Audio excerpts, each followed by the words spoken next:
last night on The Bachelorette. Welcome to Freddy Fazbear's, where fantasy and fun come to life.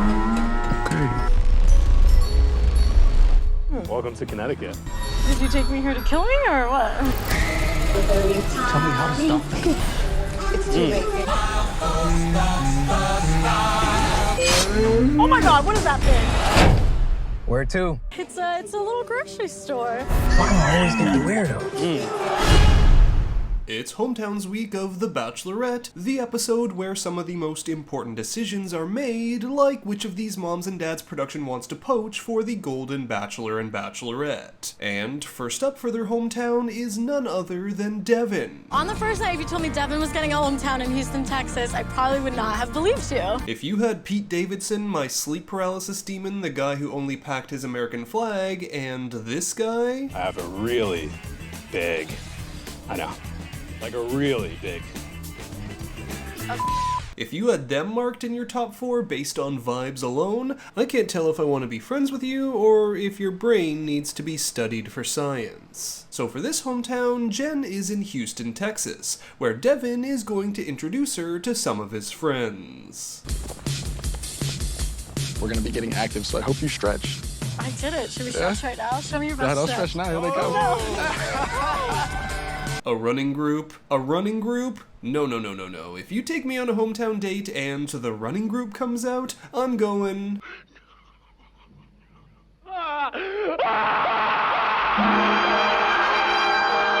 So these two set off for a run where Devon starts looking like this, Fettuccine Alfredo.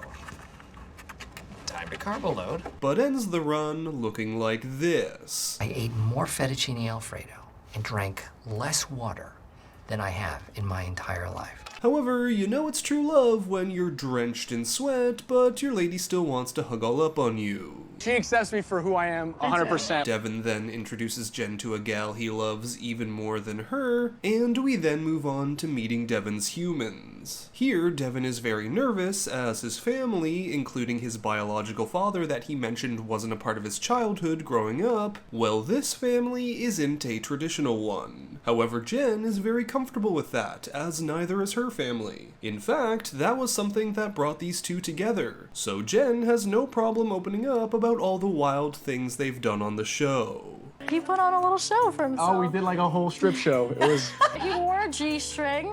He wore something. Don't say that. as little as they could possibly let me wear. But the whole storyline of this hometown is that Devon is full-blown in love with Jenn, but he's still afraid to tell her. I don't want to tell her I love her, and then for her to turn around and tell somebody else that she loves them too. Yeah, that's a scary part. But as Devon sits down with his mom, she encourages him to tell Jenn. After all, there are other men in the picture who might not be hesitating to share their feelings. So, be honest with her. You're not gonna be the one if you don't. Yeah.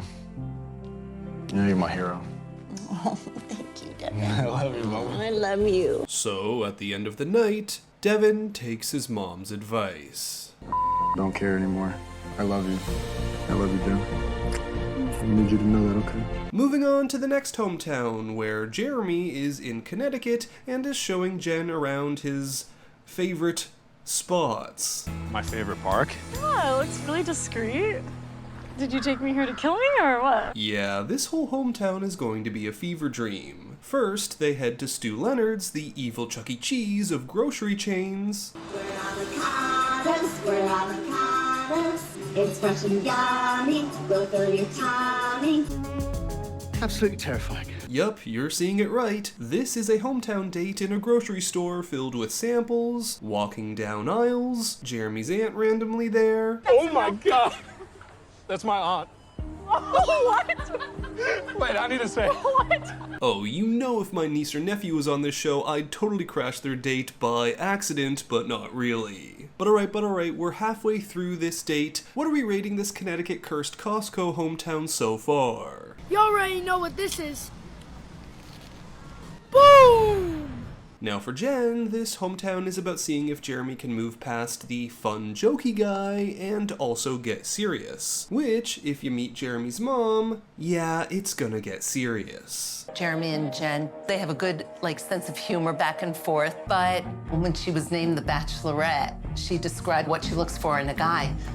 And I said to myself, that is not Jeremy. So Jenn comes in and the whole family is a little guarded. Mostly because it's far along in this process, but Jenn and Jeremy haven't really expressed their feelings to each other. So it's hard to imagine them getting engaged in just a couple more weeks. Plus, Jenn tells Jeremy's sister that Jeremy is sort of holding back his feelings. And well, the grilling then commences as Jeremy tells his mom that he has so much fun with Jenn. Yeah, but it's one thing to have fun.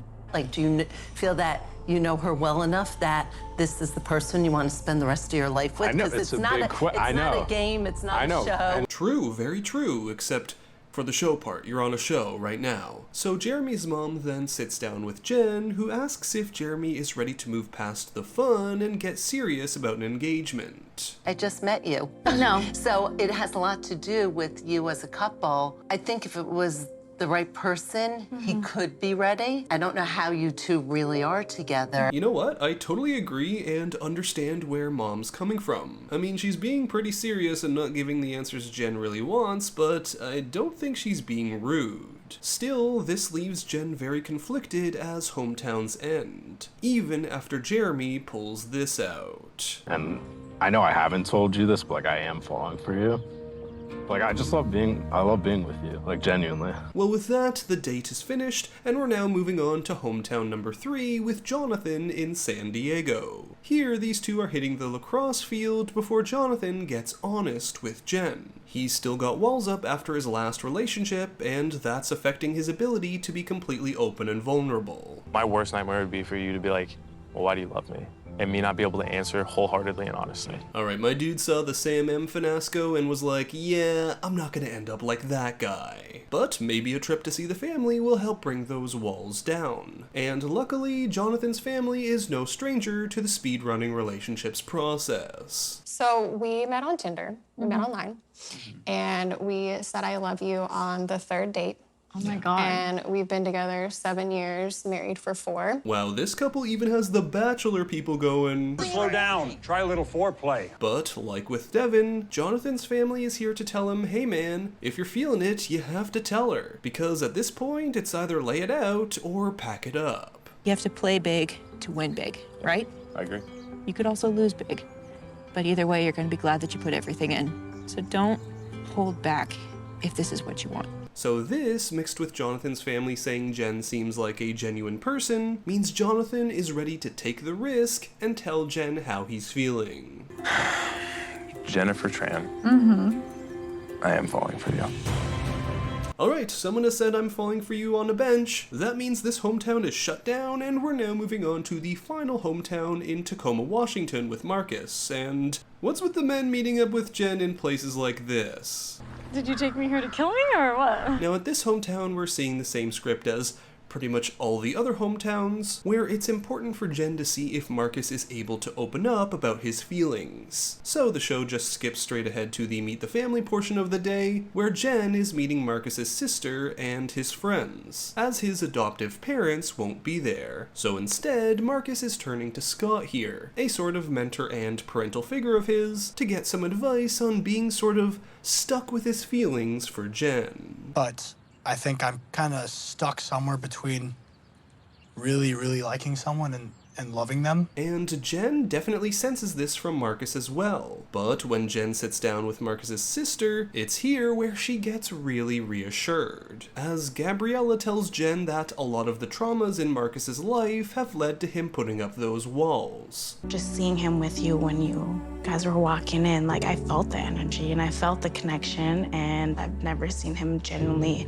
have that smile on his face that I saw on him with you, so. And well, that seems to be enough for Jenn. I guess she really, really likes Marcus and is so ready to hear good news, she grabs onto this and runs with it. Then Gabriella sits down with her brother and tells him, like we've heard from so many loved ones this episode, it could be the best thing if you just let that guard down. Yeah. And let it in. It's all scary. Love is scary, but it's definitely worth it at the end of the day. Yeah. So once more, here comes that final bench sit-down conversation where you know what's about to get said. I want you to know that, you know,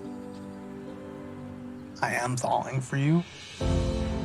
So that's hometown number 4. But before we get to the rose ceremony, the guys are getting together for a drink? This show is such a strange process, as you're all dating the same woman, but you spend so much time together filming without your phones or anything to do, so you also become friends. But as the guys talk about how amazing their hometowns were, one man is starting to see how the others are feeling, how they have complete clarity, and now, for him, the doubts are creeping in. The guys seem like they, you know, if given the opportunity, that they would get down on a knee and like not have, you know, any reservations about that. Like, I just kind of feel like I'm like behind. But it's too late to do anything about it now, as the men have arrived for the rose ceremony, and for one man, it's gonna be a beautiful night for some heartbreak.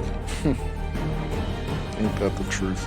Now, first up for the rose, no surprise, is Devon. Then it's Jonathan's turn, so this one comes down to mixed feelings Marcus or jokester Jeremy.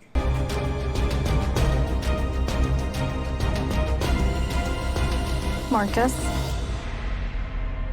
So with that, Jeremy is headed back home, left only with the memories of his hometown to hold on to.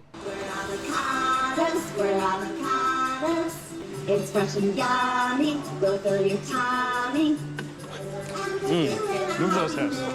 Absolutely terrifying. So that's it for this recap of week 7 of The Bachelorette and Hometowns. Thanks for watching, and if you enjoyed the video, make sure to give it a like, comment your thoughts down below, and subscribe to the channel for more content. And until next time, Bachelor Fantake out. Welcome to Connecticut. Thank you. Did you take me here to kill me or what?